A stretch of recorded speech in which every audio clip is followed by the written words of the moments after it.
आज के कार्यक्रम में उपस्थित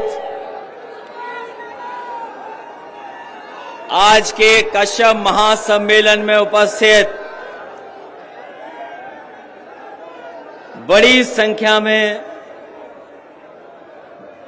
कश्यप समाज के सभी हमारे बुजुर्ग आदरणीय बुजुर्ग, आज के कार्यक्रम की अध्यक्षता कर रहे आदरणीय सीताराम कश्यप जी और आज के कार्यक्रम के संयोजक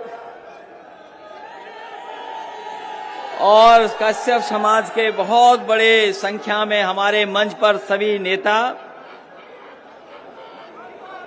मंच पर उपस्थित राज्यसभा में सांसद Vishambar Nishad ji, MLC doctor Rajpal Kashyap ji, Sudhakar Kashyap ji, Mangeram Kashyap ji, BK Kashyap ji, Udayveer Kashyap, आदरणीय चौधरी लालता प्रसाद जी, किरणपाल कश्यप जी,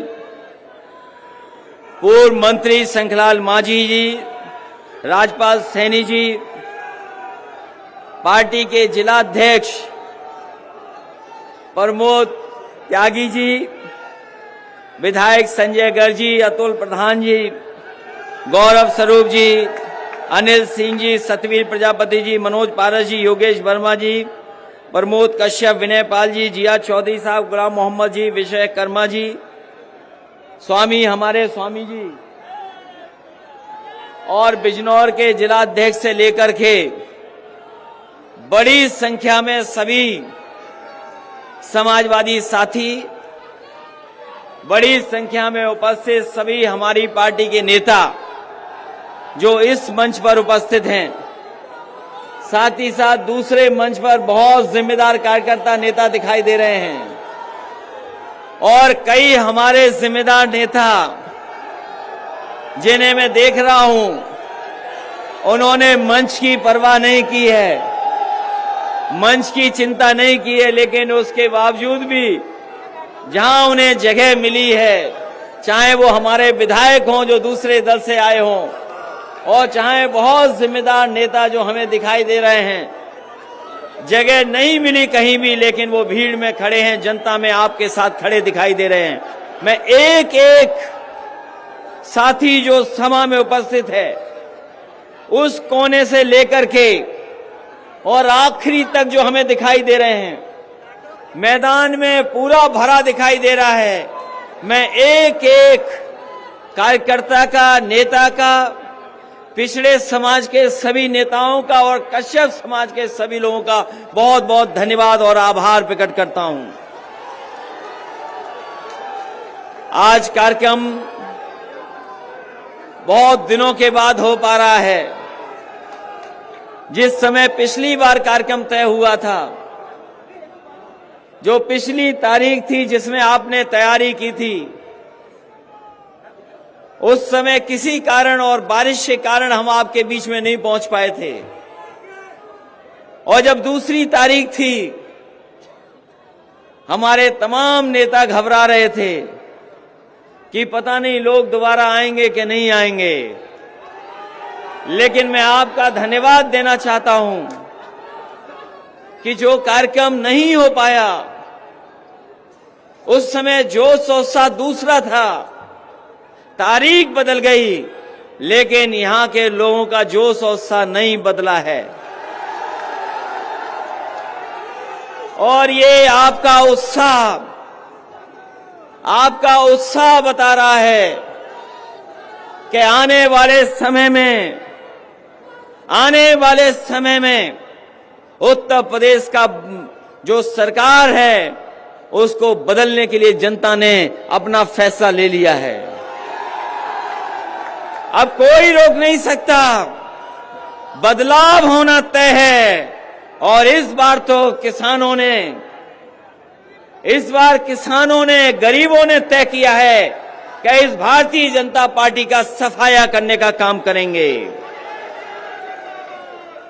और मैं कह सकता हूं कि 22 अगली साल है, जो 22 अगली साल होने वाली है, किसानों का इस बार इंकलाब होगा और 22 में बदलाव होगा, कोई रोक नहीं सकता। क्योंकि जब हमें किसान नेता दिखाई दे रहे हों, और मुझे याद है कि जब भी मुजफ्फरनगर में आए होंगे, यहां के लोगों ने पूरा मतदान किया है जिम्मेदारी तरीके से समाजवादी पार्टी के पक्ष में। यहां के लोगों ने कभी समाजवादी पार्टी को निराश नहीं किया है। और इस बार तो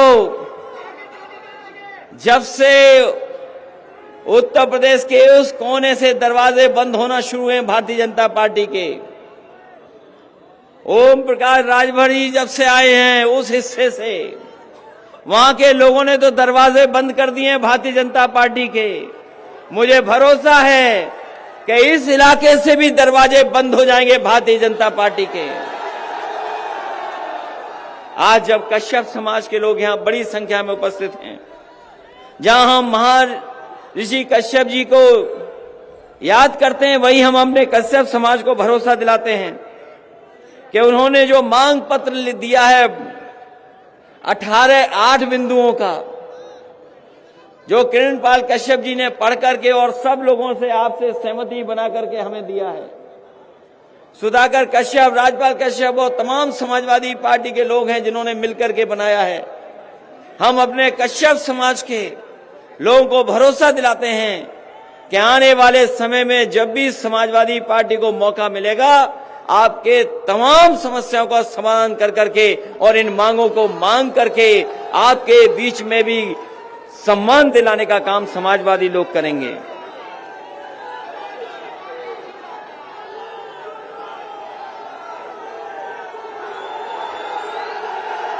ये जो कार्यक्रम हो रहा है, अभी तो बहुत सारे गठबंधन भी होने हैं। समाजवादी पार्टी का गठबंधन होने जा रहा है, कई दलों को साथ लिया है और बहुत जल्दी और दलों के साथ भी आने वाले समय में गठबंधन होगा। लगातार समाजवादी पार्टी जोड़ रही है लोगों को,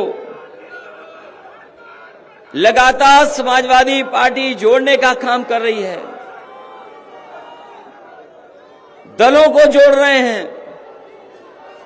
किसानों को, मजदूरों को, नौजवानों को, व्यापारियों को, आज चाहे वो अगड़े हों, पिछड़े हों, सबको जोड़ने का काम समाजवादी पार्टी कर रही है। और जोड़ करके हम आपको कहना चाहते हैं, ये दूसरे दलों की सरकार तो आपने देख ली है, इन्होंने आपको धोखा दिया, आपको जो लालच देकर के वोट ले लिया, आपको सपने दिखा करके वोट ले लिया।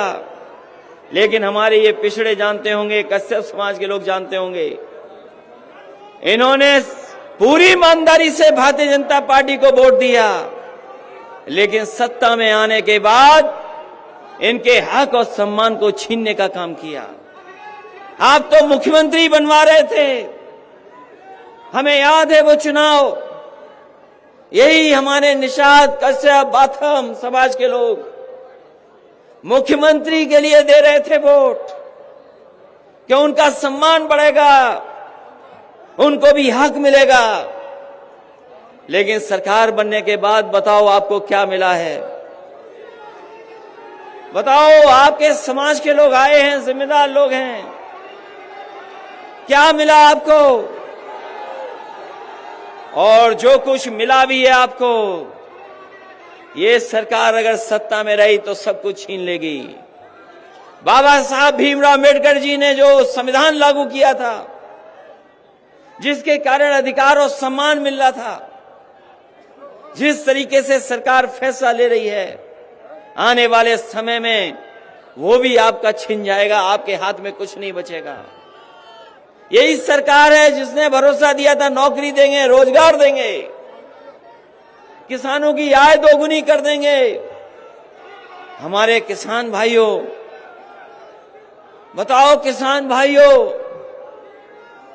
आप तो चौधरी चरण सिंह जी को मानने वाले लोग, आपने हमेशा चौधरी चरण सिंह जी के साथ खड़े होकर के किसानों की लड़ाई लड़ी।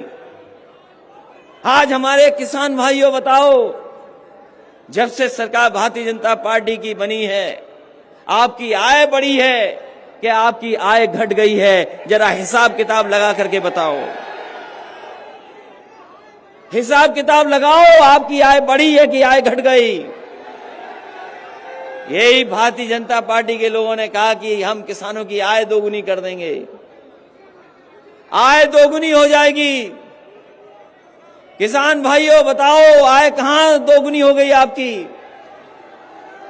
आय दोगुनी नहीं हुई, महंगाई बढ़ गई। महंगाई कहां पहुंच गई? महंगाई हमारे लोग, ये बुजुर्ग साथी हैं, नौजवान हैं, इन नौजवानों को याद होगा कि बताओ 2014-17 में डीजल पेट्रोल की कीमत क्या थी?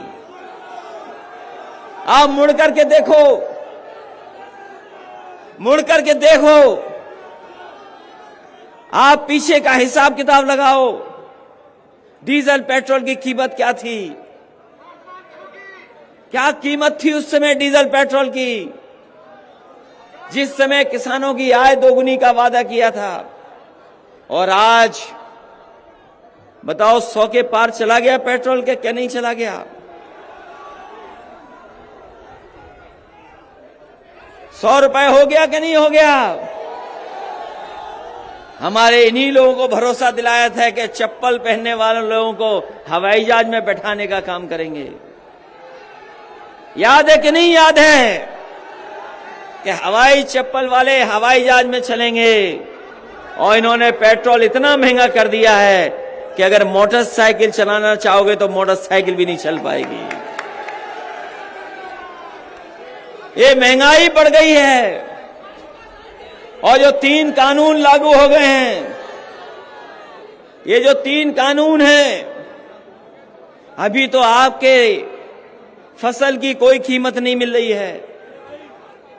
ये जिस समय 3 कानून लागू हो जाएंगे, आपके खेत भी नहीं बचेंगे और ये बड़े बड़े उद्योगपति आकर के खेतों की मेड़ तोड़ करके आपके खेतों पे कब्जा कर करके आपको मजदूर बनाने का काम करेंगे।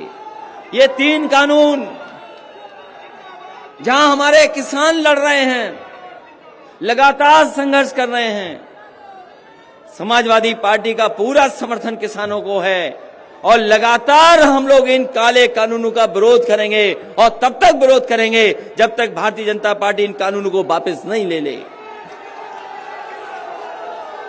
इन काले कानूनों को लागू होने से क्या किसानों का भला हो जाएगा? क्या काले कानून जो लागू हो रहे हैं, हमारे किसानों का भला नहीं होगा उनसे? हमारे किसानों को अगर बाजार के हाल पे छोड़ दिया जाएगा तो कभी हमारे किसानों का भला नहीं हो सकता। हमारे किसानों की मदद अगर करनी है तो सरकार मदद कर सकती है। जब सरकार मदद करेगी तब हमारा किसान जाकर के खुशहाल होगा। बताओ किसान भाइयों, यहां तो सब खेती करने वाले लोग हैं। ये किसान या किसान के बेटे यहां पर खड़े हैं। जहां किसान के सामने संकट पैदा कर दिया, वहीं नौजवानों के सामने संकट पैदा है। इनके हाथ में नौकरी नहीं है, रोजगार नहीं है, और अगर वो सपना भी कुछ बड़ा देखना चाहें, ऐसे हालात पैदा कर दिए हैं कि वो अपना काम काज और रोजगार नहीं कर सकते हैं। अभी आए थे बाबा मुख्यमंत्री आए थे। कम से कम बाबा मुख्यमंत्री को अपना घोषणा पत्र पढ़ना चाहिए, उन्हें अपना संकल्प पत्र पढ़ना चाहिए। अभी तक तो हम सोचते थे कि बाबा मुख्यमंत्री इसलिए लैपटॉप नहीं बांट रहे क्योंकि वो लैपटॉप चलाना नहीं जानते, लेकिन अब ये कह सकता हूं, मुझे भरोसा हो गया है कि जहां वो लैपटॉप चलाना नहीं जानते, वहां वो चीजें भी नहीं पढ़ते हैं, अपना घोषणा पत्र भी नहीं पढ़ते हैं। अगर घोषणा पत्र पढ़ा होता तो उन्होंने अपने संकल्प पत्र में लिखा था कि हम नौजवानों को 70 लाख नौकरी दे देंगे। 70 लाख नौकरी। बताओ, कश्यप समाज के लोग यहां उपस्थित हैं, कितनों को नौकरी बाबा मुख्यमंत्री जी ने दे दी?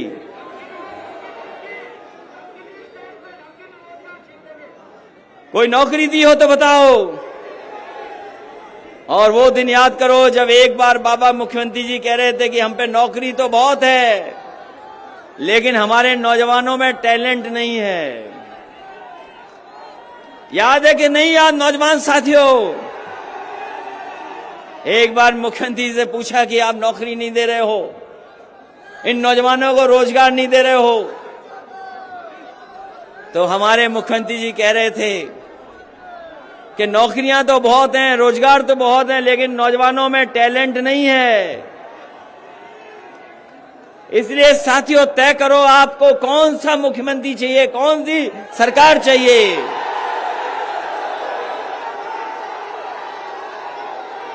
आपको योग्य सरकार चाहिए कि वैसी ही सरकार चाहिए? योग्य सरकार चाहिए कि गप वाली सरकार चाहिए? अभी आकर के याद दिला गए कि पलायन हो गया है, पलायन। अभी मुख्यमंत्री जी कह रहे हैं पलायन हो गया, और सच्चाई तो ये है कि अगर उत्तराखंड से मुख्यमंत्री जी का पलायन न होता तो 5 साल हमारे खराब नहीं होते। अगर उत्तराखंड से पलायन होकर के यहां ना आते तो 5 साल हमारे खराब नहीं होते। याद करो 5 साल में समाजवादियों ने क्या क्या काम करके दिखाए। ये जो कभी कभी एम्बुलेंस आप बुलाते हो फोन कर करके, जिस समय कोरोना था लोगों के बाहर नहीं निकल सकते थे, अपने घरों में बंद कर दिया था। आप घरों से नहीं निकल सकते थे बीमारी में। इस सरकार ने न दवाई दी, न अस्पताल दिया, न ऑक्सीजन दी। हमारे तमाम गरीब अनाथ छोड़ दिए, उन्हें सही समय पे इलाज नहीं मिला। और सच्चाई ये है कि भारतीय जनता पार्टी ने अगर सही समय पर ऑक्सीजन दे दी होती तो हमारे गरीबों की इतने बड़े पैमाने पे जान नहीं जाती, बहुत से गरीबों की जान बच जाती। इन्होंने कोरोना में कोई इंतजाम नहीं किया, जनता को अनाथ छोड़ दिया। और यही सड़कों पर आपने देखा होगा जिस समय लॉकडाउन हुआ हमारे मजदूर घर जाने के लिए तकलीफ और परेशानी में पैदल चलते रहे। कोई इंतजाम सरकार ने नहीं किया। अगर किसान और गरीब अपने घर जाना चाहता था, इलाज चाहता था, उस समय सरकार ने अनाज छोड़ दिया था। अगर कोई चीज काम आ रही थी उस समय पर तो वही समाजवादी सरकार में एम्बुलेंस 102 और 108 ने गरीबों की मदद करने का काम किया था। ये सुधार लाए थे हम। और यही सुधार नहीं, ये हमारे बाबा मुख्यमंत्री जी को समझते ही नहीं है। बहुत कह रहे कानून व्यवस्था ठीक की है, बहुत दावा करते हैं कि कानून व्यवस्था ठीक की है। बताएं मुख्यमंत्री जी, पूरे देश में कहीं भी पुलिस किसी की हत्या कर रही हो तो बताओ। और एक उदाहरण नहीं, हम कई उदाहरण उत्तर प्रदेश के दे सकते हैं जहां पर बीजेपी की सरकार में निर्दोष लोगों की हत्या हो गई। कौन भूल जाएगा गोरखपुर, एक व्यापारी अपने साथियों के साथ कारोबार और गोरखपुर को घूमने गया था। उसे नहीं पता था कि गोरखपुर में क्या हो जाएगा उसके साथ। एक व्यापारी कानपुर का अपने कारोबार की लेकर के और गोरखपुर को देखने गया। रात में पुलिस आई, उसके कमरे में पूछताछ के बहाने इतना मारा कि उस व्यापारी की वहीं जान चली गई। बताओ कौन दोषी है? कोई दोषी अगर है तो भारतीय जनता पार्टी की सरकार दोषी है। जो मुख्यमंत्री अपने यहां, अपने गांव में, घर में, गृह जनपद में अगर व्यापारी को सुरक्षित नहीं रख सकता है तो उससे कानून व्यवस्था की कोई उम्मीद नहीं की जा सकती है। जब आपके बीच में जब मैं आया हूं, जब आज आपके बीच में आया हूं तो कल की घटना भी सोच लो। एक नौजवान को पुलिस उठा ले गई और उसको इतना मारा है थाने में, पुलिस ने इतना अन्याय किया है कि उस नौजवान की जान चली गई। अगर कोई दोषी है उसके लिए तो भारतीय जनता पार्टी की सरकार दोषी है उस नौजवान की जान जाने के लिए। ये दो घटनाएं नहीं, अगर आंकड़े देखें मुख्यमंत्री जी, हम तो सोचते थे कि आपके पास तो बड़े जानकार लोग हैं, आप तो हर चीज पे नजर रखते हो। कभी नेशनल ह्यूमन राइट कमीशन का डाटा मंगवाना, कभी नेशनल ह्यूमन राइट कमीशन के डाटा मंगवाना कि अगर सबसे ज्यादा अन्याय जनता पर कहीं हो रहा है तो उत्तर प्रदेश में भारतीय जनता पार्टी की सरकार में अन्याय हो रहा है। सबसे ज्यादा कस्टोडियल डेथ अगर कहीं हुई है तो उत्तर प्रदेश में हुई है, यही भारतीय जनता पार्टी की सरकार में। आप ठोको नीति चला रहे हो, आप जिसको चाहो उसको ठोक दे रहे हो। कभी सोचा उसका असर क्या हुआ? अभी हाल ही में फर्रुखाबाद में आपके जेलर पिट गए, आपके डिप्टी जेलर पिट गए, 30 से ज्यादा लोगों घायल हो गए, क्योंकि वहां पर जेल में यही नहीं पता था, अपराधियों को, पुलिस को यही नहीं पता था किसको ठोकें। पुलिस जेल के अंदर कैदियों को ठोक रही थी और कैदी पुलिस को ठोक रहे थे। यही आपकी कानून व्यवस्था है। और सबसे बेहतरीन, सबसे अच्छी सुविधा देने का काम समाजवादियों ने किया पुलिस को। कभी पुलिस विभाग में इतने प्रमोशन नहीं होंगे जितने समाजवादियों ने करके दिखाए। इतने प्रमोशन कभी नहीं हुए। और पुलिस काम आसानी से करे, पुलिस आसानी से काम करे, उसके लिए समाजवादियों ने काम करके दिखाया। ये जो 100 नंबर आप मिलाते हो फोन पर, पुलिस आपकी मदद के लिए पहुंच जाती है। ये अगर किसी ने सुविधा दी है तो समाजवादी लोगों ने 100 नंबर की सुविधा देने का काम किया। आपने सुविधा को बेहतर नहीं किया, आप टायर नहीं बदल पाए, आप गाड़ी के टायर नहीं बदल पाए, गाड़ी नहीं ठीक कर पाए, गाड़ियों की संख्या नहीं बढ़ा पाए। केवल एक काम किया है, 100 नंबर का नंबर 112 कर दिया है। 100 नंबर था वो 112 हो गया। और हम आपसे कहना चाहते हैं, अच्छा हुआ मुख्यमंत्री जी आपके बीच में नहीं आए, आपके बीच में नहीं आए। अगर वो रंग देख लेते पीला तो इसका रंग बदल देते। उनका सबसे अच्छा काम है विकास, सबसे अच्छा काम यही करते हैं, विकास में रंग बदल देते हैं, नाम बदल देते हैं। इसलिए ठोको नीति चलाने वालों ने उत्तर प्रदेश की कानून व्यवस्था बर्बाद कर दी।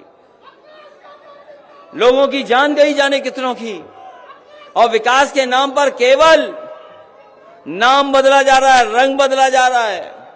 और 4.5 साल बाद भी समाजवादियों के काम के शिलान्यास हो रहे, उद्घाटन हो रहे हैं। अभी तक मुख्यमंत्री वो काम नहीं कर पाए जो अपना शिलान्यास किया हो, उस काम को उद्घाटन कर दिया हो। इसलिए इस मौके पर हम आपसे कहना चाहते हैं कि जहां उत्तर प्रदेश के लोग बदलाव चाहते हैं, परिवर्तन चाहते हैं, बदलाव चाहते हैं, वो नहीं चाहते कि ऐसी सरकार हो जो झूठ बोलती हो, जनता को धोखा देती हो। वोट लिया पिछड़ों के नाम पर, लेकिन पिछड़ों को ही धोखा दे दिया। जो लोग पिछड़ों की गिनती नहीं कर सकते, भूल जाओ पिछड़े लोगों, तुम्हारे लिए कोई कल्याणकारी योजना ला सकते हैं।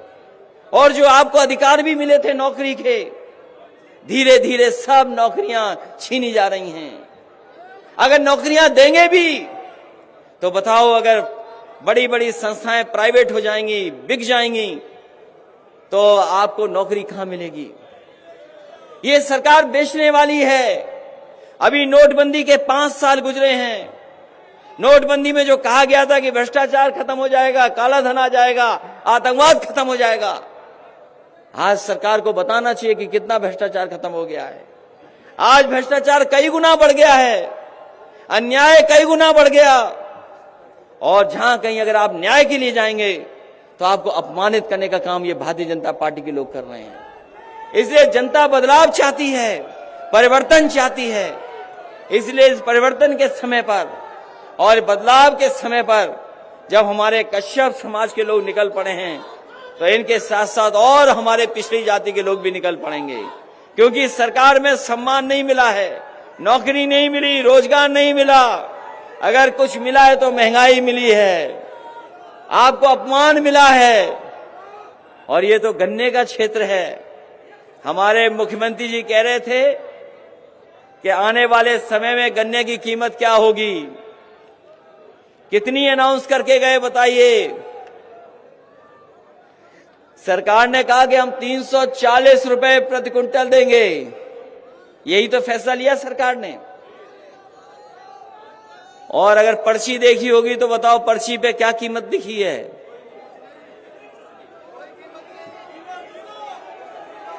हमारे मुख्यमंत्री जी कह रहे थे कि अब गन्ने की कीमत बढ़ाई है सरकार ने, आखिरी साल में कीमत बढ़ाई, आखिरी साल में कीमत बढ़ाई, और कीमत क्या बताई, 340 देंगे प्रति क्विंटल। बताओ किसी की पर्ची पे लिखा है 340? तो आखिरकार ये कौन देगा, ये कौन देगा? जो जाने वाली सरकार है, जो जाने वाले मुख्यमंत्री, वो नहीं देंगे आपको। जाने वाले छीन के ले जाएंगे। अगर कोई देगा तो आने वाली सरकार देगी, ये जाने वाली सरकार नहीं देगी। और ठीक कहा हमारे साथियों ने, खाद कहां है, खाद कहां है, खाद कहां मिल रही है, डीएपी कहां मिल रही है, कीटनाशक दवाई महंगी हो गई, सब कुछ महंगा कर दिया, सरकार खाद नहीं दे पा रही है, डीएपी नहीं दे पा रही है, बीज महंगे हो गए, हर चीज महंगी है, खाने पीने की सामान महंगे कर दिए। बताओ खाने पीने का सामान महंगा हो गया क्या नहीं हो गया?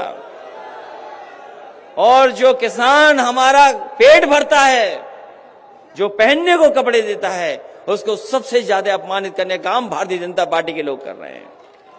जो अन्न देता है, अन्नदाता है, उसको अपमानित करने का काम कर रहे हैं। ये काम और कारोबार की बात नहीं करेंगे। ये कारोबार की बात इसलिए नहीं करते हैं क्योंकि कारोबार से हम और आप जुड़ जाते हैं। अगर कोई कारोबार होता है तो कोई एक जाति एक धर्म करती है, उससे जुड़ते सभी लोग हैं। कारोबार जोड़ता है हमें। ये कारोबार की इसीलिए बात नहीं कर रहे हैं। ये नफरत फैलाने वाले लोग हैं, ये लोगों के बीच में दूरियां पैदा करते हैं, ये खाई पैदा करने वाले लोग हैं। इसलिए आने वाले समय में इस चुनाव में जो होने जा रहा है उसमें जवाब देना और भारतीय जनता पार्टी का सफाया करके दिखाना।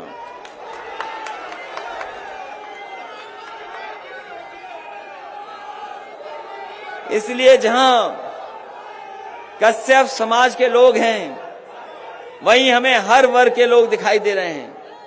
कोई वर्ग नहीं है जिसके लोग यहां शामिल न हों, कोई समाज के लोग नहीं जो हमारे साथ आज खड़े न हो। समाजवादियों के साथ समाजवादी पार्टी कोई एक परिवार की पार्टी नहीं है। ये बीजेपी के लोग कहते हैं कि परिवारवाद है।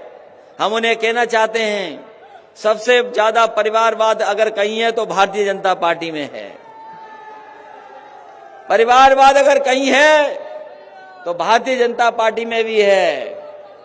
वो अपने यहां नहीं बोल रहे हैं। हमारा परिवार एक ही है और वो है कि हम सब समाजवादी हैं। हम सब समाजवादी हैं। और सोचो कभी पत्रकार साथियों, सोचो पत्रकार साथियों, हमारे मुख्यमंत्री जी को खानदान बहुत याद आता है। हमारे मुख्यमंत्री जी को खानदान बहुत याद आता है। सोचो खानदान किसको याद आता है बताओ आप? जो हारने वाला है, जो खिसियाने वाला है, जो जाने वाला है, उसे ही परिवार याद आता है, खानदान याद आता है। हम समाजवादी लोग हैं, हम सब एक परिवार हैं और इसमें सभी की भागीदारी है और आने वाले समय में सभी का सम्मान करने का काम समाजवादी लोग करेंगे। सभी की भागीदारी होगी, सभी का सम्मान होगा। और एक बहुत पुरानी मांग हमारे पिछड़े भाइयों की है कि पिछड़े लोगों की गिनती हो, पिछड़े भाइयों की। ये सरकार गिनती नहीं करना चाहती है। अगर गिनती करेगी तो वो जानते हैं कि आबादी में कुछ लोग और ज्यादा हैं हमसे, इसलिए गिनती नहीं हो रही है। हम अपने पिछड़े भाइयों को भरोसा दिला के जा रहे हैं कि समाजवादियों को मौका मिलेगा तो आपकी गिनती भी होगी, आपकी भागीदारी भी होगी और आपका सम्मान करने का काम भी समाजवादी लोग करेंगे। इसलिए इस मौके पर हम आप सबका धन्यवाद देना चाहते हैं, आभार प्रकट करना चाहते हैं। जो लोग बड़ी संख्या में लेकर के आए हैं, सहयोग किया, पहले भी हमारे लिए इंतजाम किया पार्टी के लिए, और उस समय कार्यक्रम नहीं हो पाया, आज हो रहा है। आज इस कार्यक्रम को जब आपने सफल बनाया है तो मैं आप सबका धन्यवाद देना चाहता हूं। एक एक नेता का, एक एक कार्यकर्ता का, जो हमें दूर दूर तक दिखाई दे रहे हैं, उनका भी धन्यवाद देते हैं। जो बड़ी संख्या में लोग आए उनका धन्यवाद देते हैं। इस उम्मीद, इस भरोसे के साथ कि आने वाले समय में बदलाव होगा, नई सरकार बनेगी और हमारे किसानों का सम्मान होगा, नौजवानों को नौकरी होगी, नौजवानों को रोजगार देंगे, महंगाई की राहत मिलेगी। और जो भारतीय जनता पार्टी ने बिजली बढ़ा करके हमारे किसानों को करंट दिया है, हम आपको भरोसा दिलाते हैं उम्मीद से ज्यादा आपको बिजली में राहत देने का काम करेंगे। ये हम आपको भरोसा दिला के जा रहे हैं। बताओ, बिजली के बिल से करंट लग रहा है कि नहीं लग रहा आपको? एक बिजली की यूनिट नहीं बनाई बाबा जी ने, एक बिजली की यूनिट नहीं लगाई बाबा जी ने, और बिजली का बिल कितना बढ़ा दिया आपका। जैसे ही बिजली का बिल आता है, बताओ करंट लगता है कि नहीं लगता आपको? इसलिए हम आपको भरोसा दिला के जा रहे हैं कि समाजवादी सरकार बनेगी तो आपको उम्मीद से ज्यादा राहत देने का काम किसानों को और बुनकर भाइयों को करेंगे। पहले भी सिंचाई माफ थी, सिंचाई माफ थी कि नहीं थी? और आपकी एम्बुलेंस फ्री थी। इसलिए जहां हम पढ़ाई के लिए काम करना चाहते हैं, सिंचाई भी मुफ्त करने का काम करेंगे और अपने किसानों को ज्यादा से ज्यादा राहत देंगे, क्योंकि जब हमारा किसान खुशहाल होगा तब जाकर के हमारा देश खुशहाल होगा। इन्हीं शब्दों के साथ कश्यप समाज के सभी लोगों का मैं बहुत बहुत धन्यवाद देता हूं, इस उम्मीद, इस भरोसे के साथ कि आने वाले समय में उत्तर प्रदेश में बदलाव होकर के किसानों की सरकार बनेगी और एक ऐसी किसान और गरीब नौजवानों को सम्मान देने वाली सरकार बनेगी जिसके साथ बहुमत होगा। और जहां तक गठबंधन का काम है, लगातार हम लोग छोटे दलों को, क्षेत्रीय दलों को जोड़ने का काम कर रहे हैं, जिससे कि समाजवादी पार्टी की ताकत उत्तर प्रदेश में दिखाई दे। इन्हीं शब्दों के साथ एक बार फिर आप सबका धन्यवाद, बहुत बहुत बधाई आपको।